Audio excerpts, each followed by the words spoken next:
Today's episode is brought to you by Athletic Greens, the all-in-one daily drink to promote better health and peak performance. We here at Swisspreneur know that even with a balanced diet, it's difficult to cover all your nutritional bases. That's where Athletic Greens will help. With its complex blend of 75 vitamins, minerals, and whole food sourced ingredients, it is no common drink, but straight up nutritional insurance for your body delivered right to your doorstep. And let's be honest, you can't really take off as an entrepreneur if you don't have the right fuel. I myself use Athletic Greens first thing in the morning. One simple scoop in a glass of water means my energy levels stay consistently high throughout my day. Athletic Greens tastes delicious, and it manages to do so while containing no more than 1 gram of sugar and being compatible with any diet you can imagine.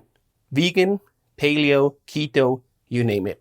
So if you're ready to become the entrepreneur of your dreams, head on over to athleticgreens.com/Swisspreneur to claim our special offer today and receive a free D3K2 wellness bundle with your first purchase.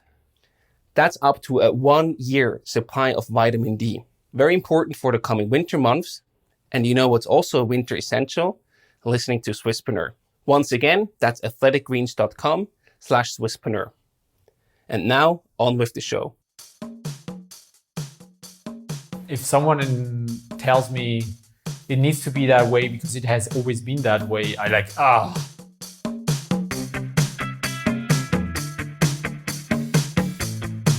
Welcome to the Swisspreneur Show, a podcast about startup stories and hands-on learnings from experienced entrepreneurs. Here's your host, Sylvan.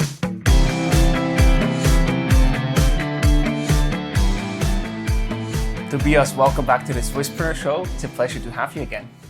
Nice to be here again. Thank you. Today we're going to talk about building the right culture from day one. And I would like to start with your personal experience and also the mistakes that you see startups making on a repetitive basis, basically, about their culture. So what are the common mistakes that you see out there? I think I'm not sure how much it's a mistake. Probably two things. One thing is it's underestimated how important culture is, because it is not that important when you're just 5 people. Mm-hmm.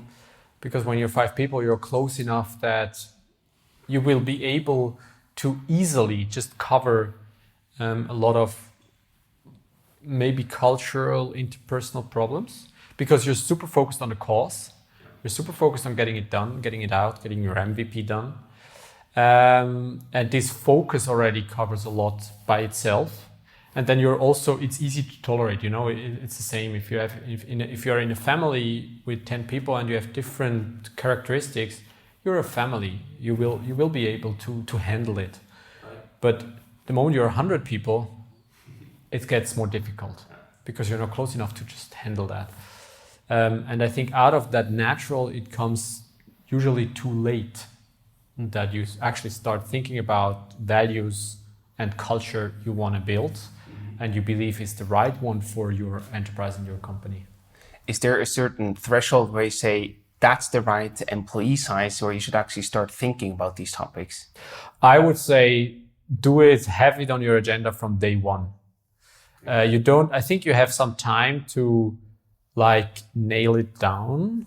What are your values and what is the company culture you want to have? Mm-hmm. And to really start writing it down so that you can make sure that once writing and everyone has to read, you make sure that you actually understand the same. So I think you have some time to do that, but put it on your agenda on day one, because, and that's probably then the second question is what is how do you build that and what is the core about it, right? We'll get to that in a second, but maybe take a step back first. Why is culture actually so important? Because it reduces the amount of time you invest within a company with inwards looking, which means that you increase the time you can focus on getting shit done for your customers. Mm-hmm. And I think fundamentally that's why it is important. And secondly, I would say always when a clear vision makes sure that everyone pulls on the same rope. Yes. A common culture make sure that people pull on the same rope into the same direction. Yeah, crucial part. Crucial difference, yeah. Is there any, if you think about a good culture and a bad culture, are there any examples that come to mind? I don't think so. I never saw myself in a position to actually judge whether a culture is good or bad. I think there are different cultures, and it's okay. I think there are cultures I would never be able to work in, or never, not even close. But to judge that that's a bad culture, I don't see myself doing that, nor seeing myself in a position to actually judge that. So it's also a very subjective thing, very personal thing, where you need to find the right fit for you on the personal level. Absolutely. And I think that's when it comes to mistakes, or what is crucial to build your values and culture in a company, you have to be brutally honest to yourself, because there is no good or bad. The main problem is if you build values, or if you define the values and the culture that is not fundamentally what really is inside of you, what really matters to you, and then it's not going to work, because you're going to have troubles yourself holding up to your values or to the culture. Yeah, that's a huge stress factor that you don't want to be in. Yeah. Right? So maybe also talk a bit more about culture itself. What is it? What is it not from your perspective? I think culture is the result of common values. I think if you have common values where you say, this is for me undisputable, that's like, these are our values. And if you are part of that family, you need to comply with those values, or others said you need to have that values in yourself too. And then what expresses out of that is the culture that people are going to be able to recognize, to see, to feel, to connect with. You talked about the importance of values. How do you discover your own values to then even be able to shape your company culture? So where do you start? Where did you start there? What are your personal values? Where do I started way too late, obviously. That's why I would say now they should start earlier. I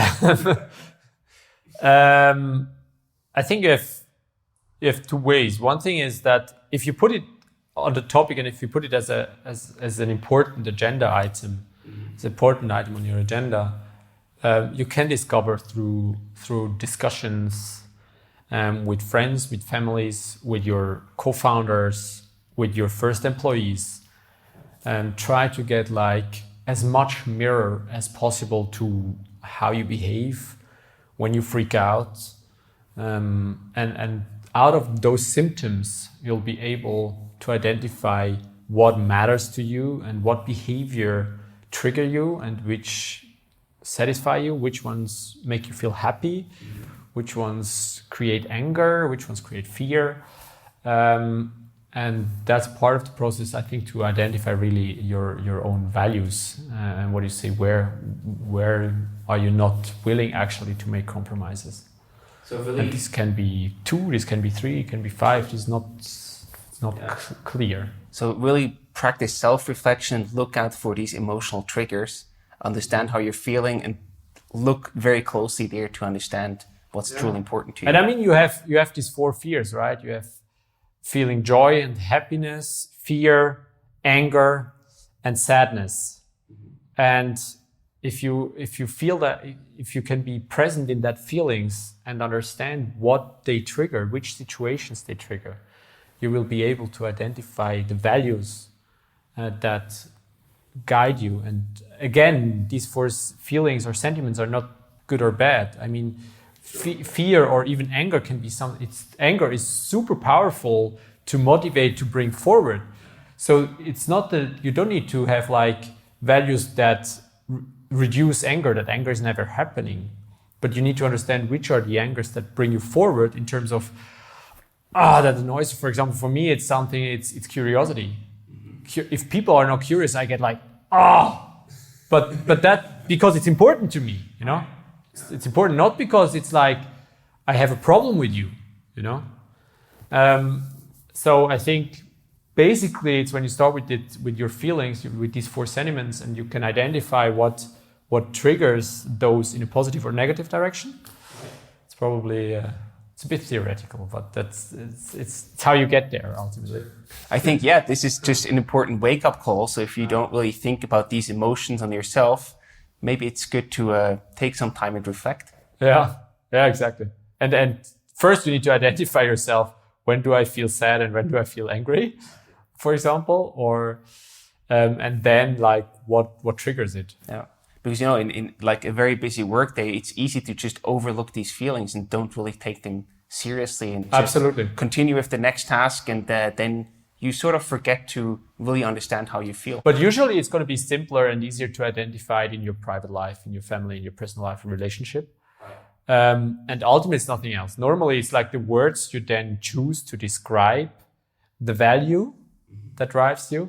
Might be different if you do it privately or on an enterprise level or a company level, because you have different, let's say, words that describe a value.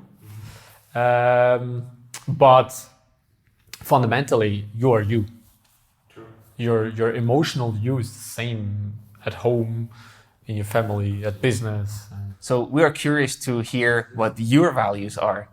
Well, my values are obviously the values of Sherpany. Number one is appreciation. I'm an extreme strong believer in appreciation, and appreciation is for me super important in the interpersonal interaction, the way you communicate, the way you discuss, the way you look at things. So I believe appreciation is the strongest motivator to excel for everyone.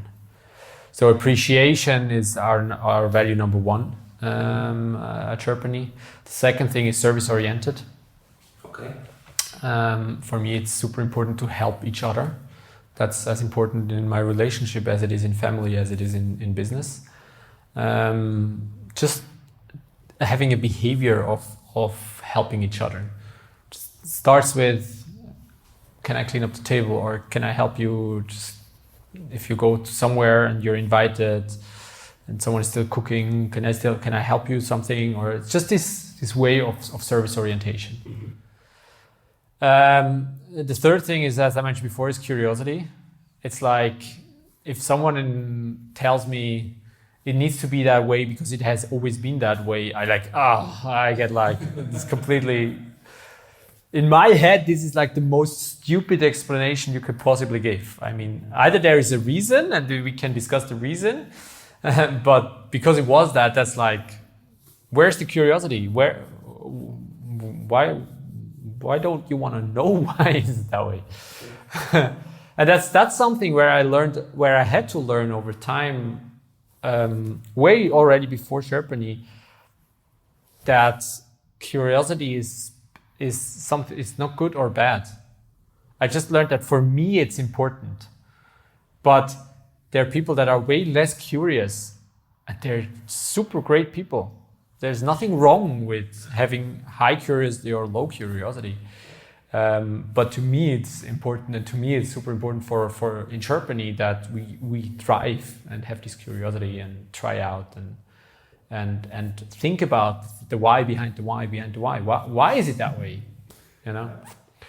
And then the next one is result driven. I think that comes out of my own passion. I'm like, to say extreme, I'm like this to-do check mark type of person, you know. I have to get things done that are on my list, and if they're not done, I'm restless. And brings also that you can put a lot of things on my to-do list, and I'm just gonna get it done. To the extent that sometimes I get things done that wouldn't even have been necessary because just they were on my list. This I learned a bit to sometimes reflect and say, what things should I take off my list because they're not relevant anymore? But result orientation, ultimately the output counts. You need to get it done. You need to get it. And last but not least, I think all of those trustworthiness. And this comes, all of those together, I think trust is something you earn. So you have to always earn that, and that makes you trustworthy because you actually focus on making sure that you earn the trust from other people, personally, in private, in business. So these are my 5 values. Great. Do they necessarily have to be identical to the company values because it's your own company, or could there also be differences? There can be differences. For example, for me, it's family is for me super important, or is my number one. I care about my family. And family, for example, I would not put that as a value in our company in the same way as I do it. To a certain extent, yes, service orientation, helping each other, but caring about my family is on a different level. And that's something that is super important for me privately, does not reflect in the company culture or in the company values that ultimately drive the culture. Right. To that extent, I mean, you see that ultimately that it's still, and that's something interesting. It's probably not it's not a value that we strive for. Nevertheless, you see it at Sherpany, that Sherpanese feel themselves as being part of a family, and that has ultimately something to do probably with the way we behave, right? Makes sense. So now you're getting more clear about the values and also define the values for your company. What do you do next to then really, build and establish this culture? I think it's interesting enough. It's you don't have to do that much. I think that the biggest part is being true to yourself when you define or try to define the values. And I think the challenge is there that you have to define the values between like your founders or the core team. The core team is not aligned, it does not have the same values, then you're never going to establish a culture, because the culture is established or growth through your behavior, whether you naturally behave following those values. And also like being hard in value incompatibility. And I think that's then the second big step when it comes to establishing or growing a culture within a company. It's building that sensors to identify incompatibility, values incompatibility, and never ever accept value incompatibility by performance. And I think that mistakes we did at Sherpany. Do you have like a specific example that you can name? Yeah, I don't want to be specific, but we had 2 or 3 situations where I too long accepted value incompatibility, and I was actually aware of because of performance. And this ends negative. This is not going to help anyone. And I think that's a challenge in the beginning, especially when you're younger and you have not yet so much experience in terms of leadership, is to build that sensors to identify value incompatibility, and to then, once you identify it, to be rigid and decide immediately. And to build that clarity, this is belly feeling. You will always be able to rationally oversteer and say, no, this behavior is blah, blah, blah, explainable, and that's why it's still value compatible. Your brain is always going to trick you in that, but your belly doesn't. And to build that confidence that when it comes about values, you can and shall and have to trust your belly, and then take the decisions. And this, a core part is that you, I don't know, probably in the beginning for every person that you ultimately have to lay off or in the company, that if you do that for the first couple of times, you're going to end up with the realization that you knew it way earlier. You did it too late. Yes. And still today, I have that. I think I shortened the time already, but still. And that's always because your brain is overriding your belly feeling, which is actually just true. Right. And I also think that if you do have to let someone go and you can really explain it because of the values that they did not follow, this is also crucial for the team to understand and then to support that decision, because they know these are the values that are important for our company, this person obviously in this example didn't follow them, so it's obvious that they had to leave the company. Yeah. That's, I think, crucial for also establishing the culture beyond the initial setup. Absolutely. I think that's super important. But interesting enough, I think that's why it's super important to do it early. Because the moment you start hiring people, you need to have that established. Because you need to make values a crucial part in your recruiting process. Because otherwise you're going to have a hard time to then change that again. If you have value incompatibility within your team, then you have to first identify and so on. And the biggest help to identify value incompatibility is having a team that is value compatible, right? Yes. Or that has the same values, because the team normally knows it way earlier, because they have less this problem of a brain overwriting because out of performance, because out of whatever reasons, because I have been searching for 6 months already and it was super hard to fill that position and so on. So the team just says, doesn't work. And then you're like, so the team is probably, once you have value alignment within the team, it gets much easier, because the team will help you a lot to actually confirm what your belly tells you. Right. So recruiting plays a crucial role in that regard. How do you spot and also identify the right values in potential candidates? Because most of the time you don't know them for that long. You don't really know how they also behave.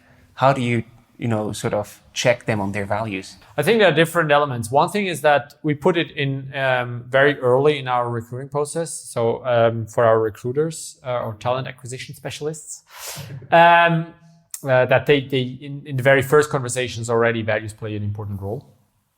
Second is that something that we are also still trying to improve is values show most often or when in the in-between times.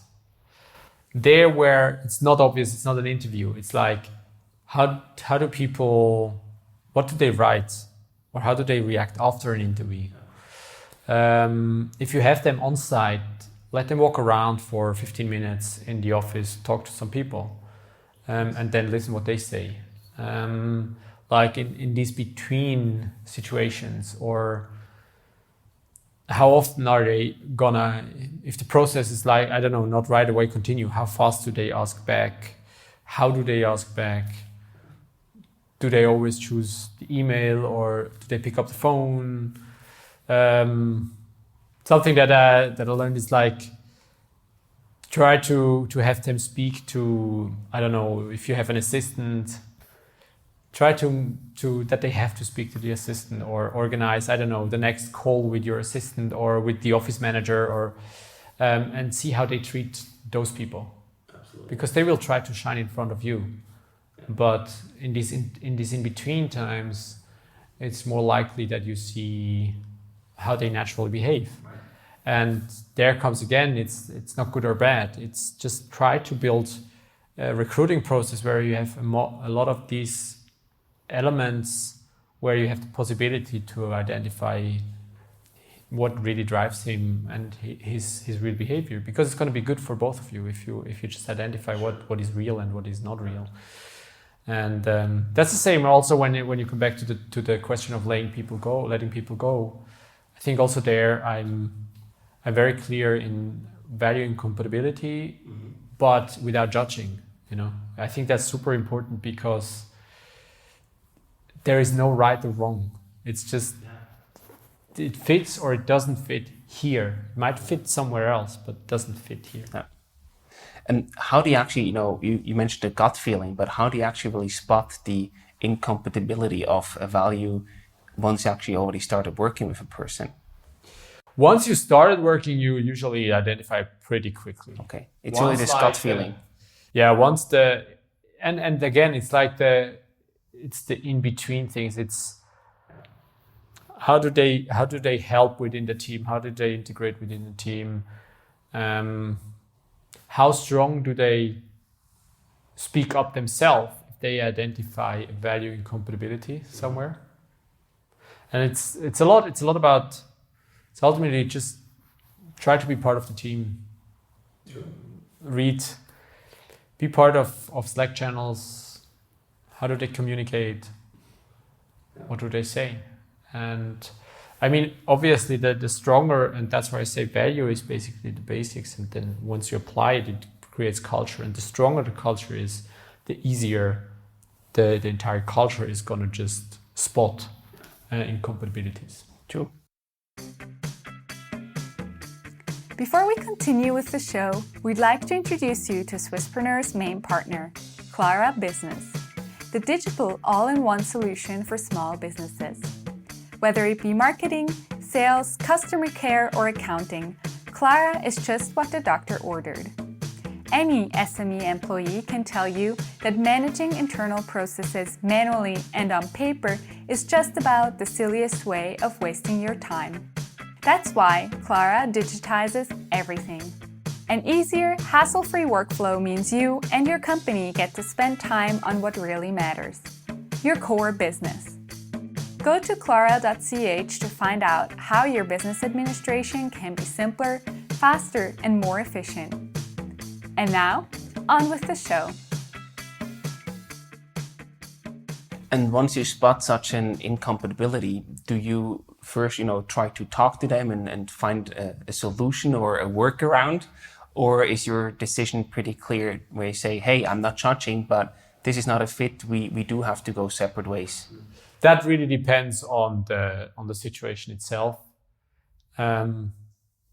Because we all make mistakes. Even myself, I cannot say I'm 100% value compatible all the time. I had already my office manager coming to me and say, hey, what you just said is not appreciative. And then it depends again, how do I react? Can I see it myself? Can I do something with that feedback? Can I improve? Because it is absolutely, it would be complete wrong expectation to believe that everyone is all the time behaving according to the values. That's not realistic. But it is, how do you deal with that? And it's do you have a system that allows to cope with these failures and then also to discuss and talk about it and to move on, right? But then there are some behaviors which you say, and that also comes a bit with time, but there are some behaviors where you say, okay, the gap is so big, this gap is never going to close. Or if it's going to close, it's going to take us 10 years. And that's probably not worthwhile, nor for you, nor for me. It's probably you don't even want to close that gap because it's fundamentally a different value that you have. And then look for an environment where this value is valued. And don't try to be in an environment where this value is devalued, because then that's not going to help anyone. Got it. Where's this bar where you say this is the minimum value that you should always have, out of the 5 values that you mentioned, and what is below that where it's actually not working out? Is there such a bar where you say this is the minimum that you should have all the time? I think it starts there. It is somewhere where you were in the interpersonal moment when it really starts crashing others. When you see the way he behaves is disallowing others to do their job and to behave properly, or starts to have a negative impact on the team, or rather than just a situation where people say, okay, should happen, let's discuss, done, let's move on. Got it. And now also, you mentioned in the beginning, it's the founder's job to actually, be attentive, be aware, and really make that a top priority to care about values and the culture. Who is responsible when you grow the company? Is this still the founders, or who should be responsible for values and culture? Everyone. It's embracing it. I think first and foremost important, I always had troubles when a company appoints a chief culture officer or something like that. That's I don't know. It's you cannot delegate that work. No, you cannot. And for me, it's also from a perspective, it's super weird. I mean, I don't know, if you go to Philippines or if you go, I don't know, to Azerbaijan and you live there, do you think there is one person that is responsible for the culture of that community? It's no, culture is the result of how a community behaves and what is important for the community and what is not important, and so on. So there's not one person that can make it, you know? And I also don't think that is like one person that should be the police, because then you are back in right and wrong. And ultimately the culture is the way how a community lives their values. And so the community themselves is crucial of building and keeping a culture, and constantly the interpretation of your values and what does it mean in a day in, day out, living, working together, right? So yes, I mean, fundamentally, it is the founders in the beginning to make that being part of life. It's going to be your management team, but it's everyone that is within the company, because as mentioned, I mean, its culture is the interpretation of the values from the community that follows those values. Yeah. How do you actually communicate the values? You know, you mentioned that you bring them up early on in recruitment interviews, but where and how do they show in daily business life at your company? Actions. Okay. It's much more what you do than what you say. So no big posters on the wall? No, not really. I mean, we have, there is one poster in every office where we have it written, where sometimes people are stop and read again. I think it's super important to write it down, to have like clarity, and also have discussions about it on a constant basis. If people like have troubles to understand, then rewrite it. Try to make it even more understandable. Right. It doesn't matter how often you iterate on your values.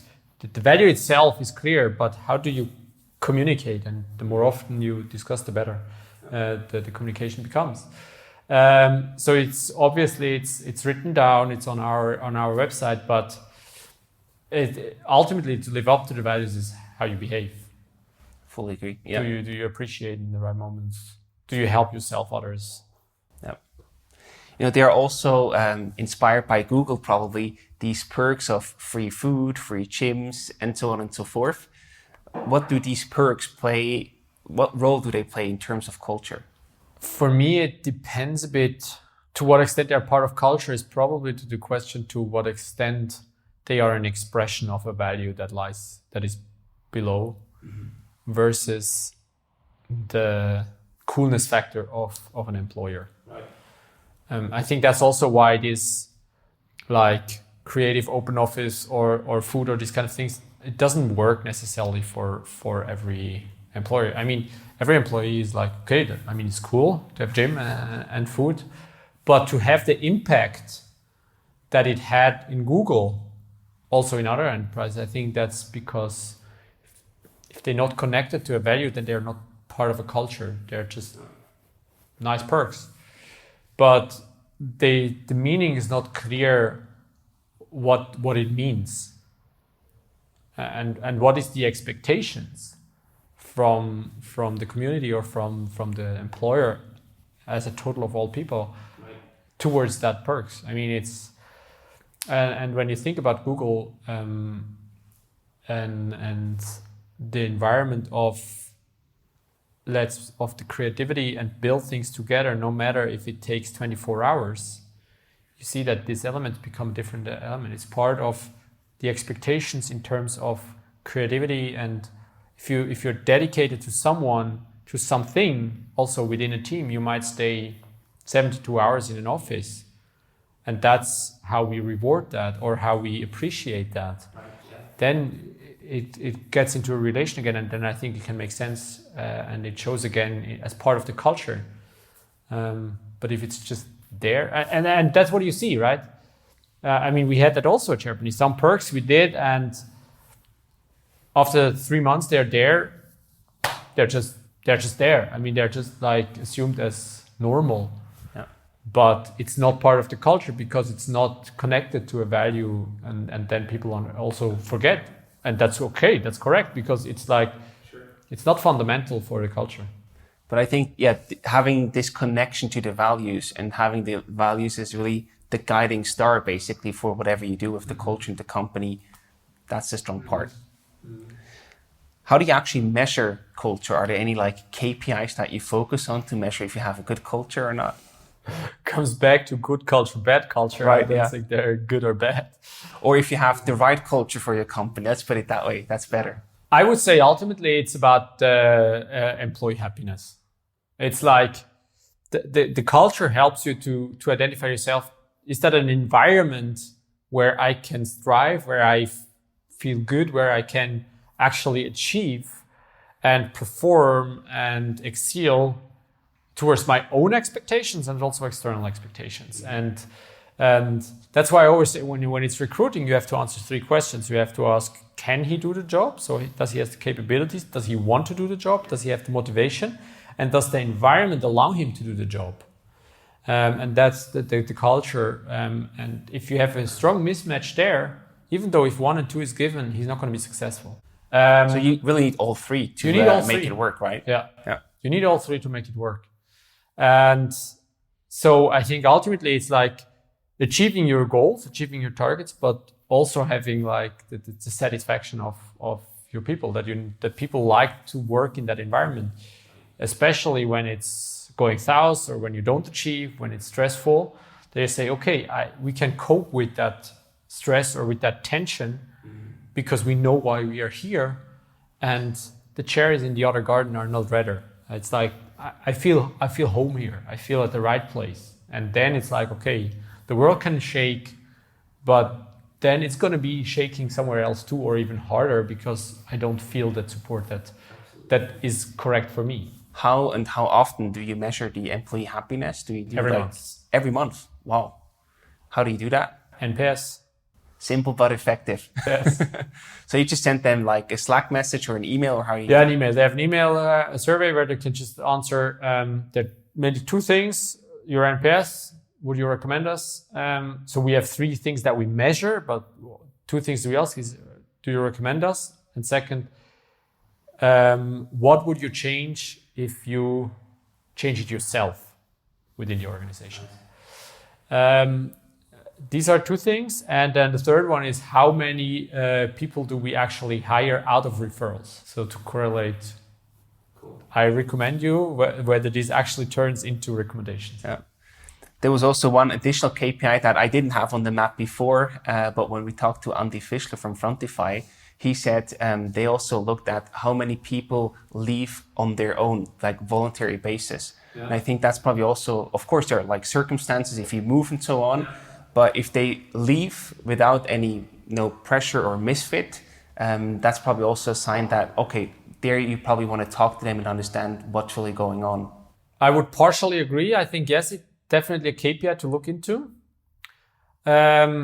We had a couple of times people leaving because out of 1 or 2. No, yeah, maybe only 1 from these 3 questions. Okay, yeah. Where they said the challenge that I currently have at Sherpany is no longer interesting enough for the capabilities I have or the capabilities I want to develop.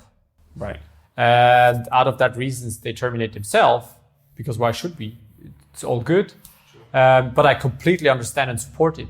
At some point, for many people, at some point, it's healthy and valuable to move forward, to go somewhere else, because we cannot deliver anymore the environment or the challenge you need to excel in your own growth.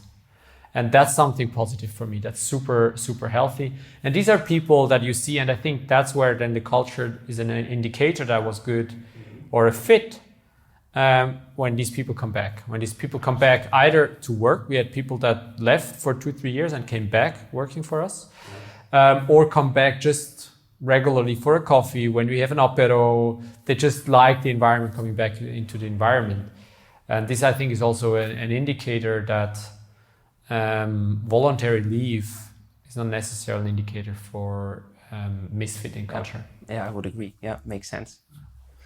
So are there any last tips or also tools that you would recommend in regards to culture and values of your own company? The strongest tool is, I think, 2 things. One is feedback, like ask for feedback on these aspects, and also structure your own feedbacks along the values.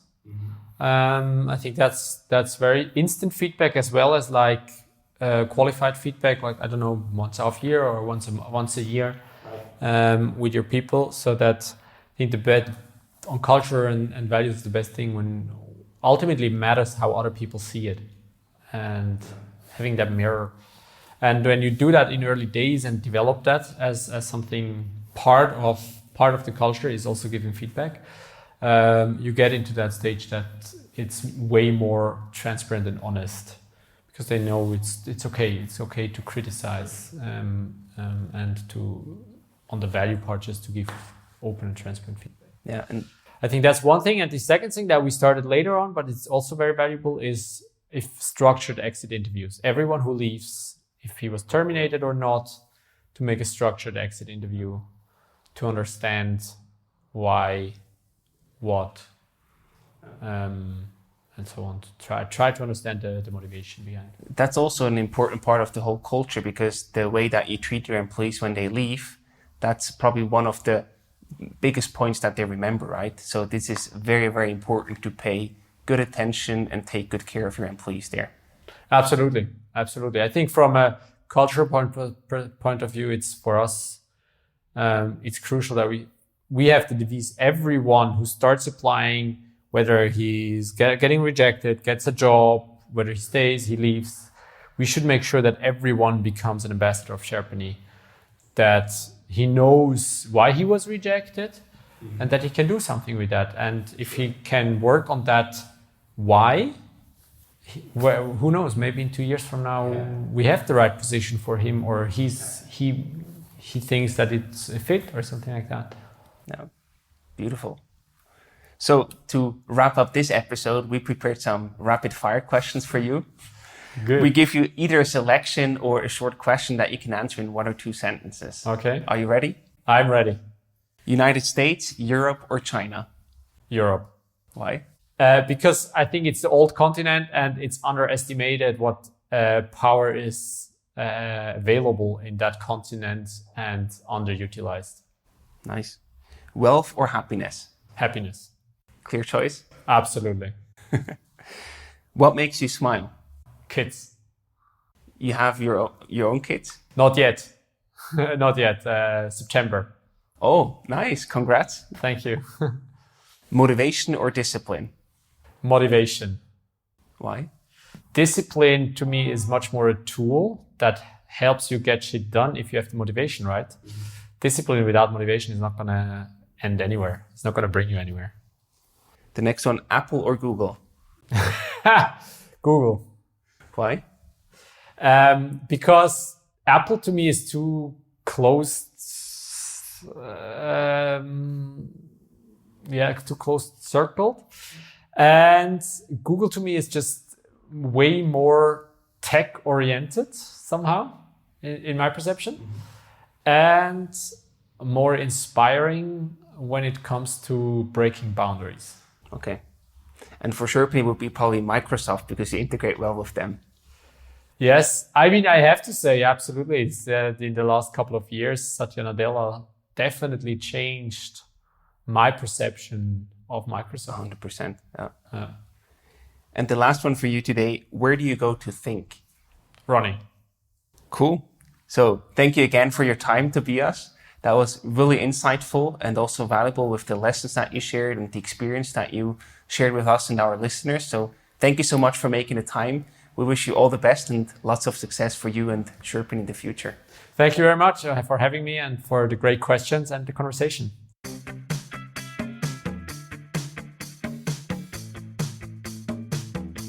We hope you enjoyed today's episode.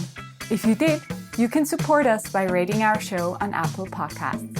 This way, we can reach an ever-growing number of aspiring entrepreneurs.